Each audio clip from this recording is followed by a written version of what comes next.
ప్రపంచ దేశాల్లో అమెరికా అన్ని దేశాల్లో కూడా మొత్తం కూడా బతుకమ్మ అనేది కవిత గారు నేరుగా వెళ్ళి వాళ్ళతో పాటు అడుగులేస్తూ కూడా బతుకమ్మ పండుగ నిర్వహిస్తున్నారు. ఆ ఘనత కవిత గారిది కాదంటారా? నేను ఒకటి చెప్పనండి, ఎవరిది కాదు ఘనత, ప్రజలదే ఘనత. నేను ఒకటి చెప్తున్నా, ఎల్లలు దాటి తీసుకెళ్లడం ఘనత. ఎల్లలు దాటి తీసుకుపోవడం అంటే దాటింది. ఒక్క మాట, తెలంగాణ ఉద్యమంలో ప్రతి ఒక్కటి తీసుకొని రోడ్ల మీదకి రావాలనేది ప్రజలు వాలంటరీగా నేర్చుకున్నటువంటిది. ఎందుకంటే కొంతమందికి ఎవరికి తోచిన పద్ధతుల్లో వాళ్ళు, మాకు తోచిన పద్ధతుల్లో మేము పోయినాం వివిధ రూపాలలో, పోరాట రూపాలలో. కొంతమంది తెలిసింది ఏంటంటే వంట వార్పులు చేసుకుందామని రోడ్ల మీద వంట వార్పులు చేసుకొని తిన్నారు. ఇంకొంతమంది కబడ్డీ ఆడదామని కబడ్డీ ఆడిండ్రు. ఇంకొంతమంది ఏం చేసిండ్రు, మేము బోనాలు ఎత్తుకున్నాం కదా ప్రతి సంవత్సరం, బోనాలు ఎత్తుకొని రోడ్ల మీదకి వస్తాం, అట్లనే బతుకమ్మలతోటి కూడా రోడ్ల మీదకి వస్తాం అని ఒక సాంస్కృతిక ప్రతీకగా, తెలంగాణ ఉద్యమంలో ఒక సాంస్కృతిక ప్రతీకగా బతుకమ్మను తీసుకొని ముందుకు తీసుకొచ్చినటువంటి పరిస్థితి ఉన్నది. అట్లా వచ్చినటువంటిది మీడియాలో ప్రతి ఒక్కటి మీడియా ద్వారా ప్రపంచమంతా చూసింది. అట్లనే అక్కడ కూడా వాళ్ళు ఇక్కడ జరుగుతున్నటువంటి పోరాటాలకి ఇతర దేశాలలో కూడా ఆడటం మొదలుపెట్టిండ్రు.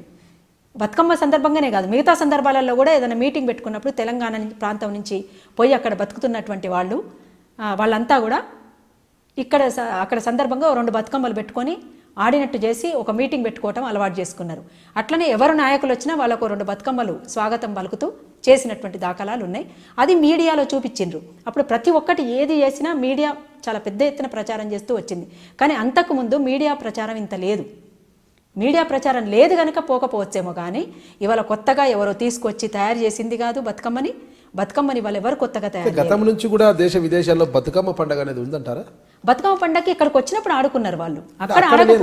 అక్కడ ఉన్నదా లేదా అనేటువంటిది మీరు ఎట్లా చెప్తారు, నేను ఎట్లా చెప్తాను? అందుకని వాళ్ళు ఆడుకున్న వాళ్ళు చెప్పాలి కదా. అప్పుడు కూడా ఆడుకున్నారు. ప్రతి దసరాను, ఇప్పుడు ఓనం పండుగ ఎక్కడున్నా కానీ ఇప్పుడు వెలుగులోకి రావడం కవిత గారి గొప్పతనమే అంటారు కదా. నేను అనేది అదేనండి, మీడియా ప్రచారంతో బయటకు వచ్చింది తప్ప ఇది మీడియా ప్రచారం అంతకుముందు లేదు కనుక ఇంత పెద్ద ఎత్తున ప్రచారంలోకి రాలేదు. కానీ ప్రతి ఒక్కరు కూడా సెలవులలో ఆడబిడ్డలు ప్రతి ఇంట్లో కూడా ఆడుకోలేదు అనేది ఎక్కడలేదు. అందులో భాగంగా ఈ పోరాటంలో భాగంగా అది కూడా ఒక పోరాట రూపంగా తీసుకున్నారు కనుక ఈ పోరాట రూపాలలో భాగంగానే అది కూడా ఆడటం పెద్ద ఎత్తున మొదలుపెట్టిండ్రు. అంతే తప్ప ఒకరు సృష్టించిందనో ఒకరు తీసుకొచ్చిందనో అంత వాళ్ళ స్వార్థ ప్రయోజనాల కోసం చేసినటువంటి ఆర్భాటం తప్ప మరొకటి కాదు ఇది. అందుకనే ఎవరు ఏం చేసినా అది తెలంగాణ ఔన్నత్యాన్ని, తెలంగాణలో ఉన్నటువంటి గొప్పతనాన్ని చాటి చెప్పుకోవడంలో భాగంగానే తప్ప అది మీరు చేసిండ్రా, నేను చేసిండ్రా, ఎల్లమ్మ చేసిందా, పుల్లమ్మ చేసిందా అనేటువంటిది కాదు ఇక్కడ. నేను మీ విమలక్కను, అరుణోదయ సాంస్కృతిక సమాఖ్య.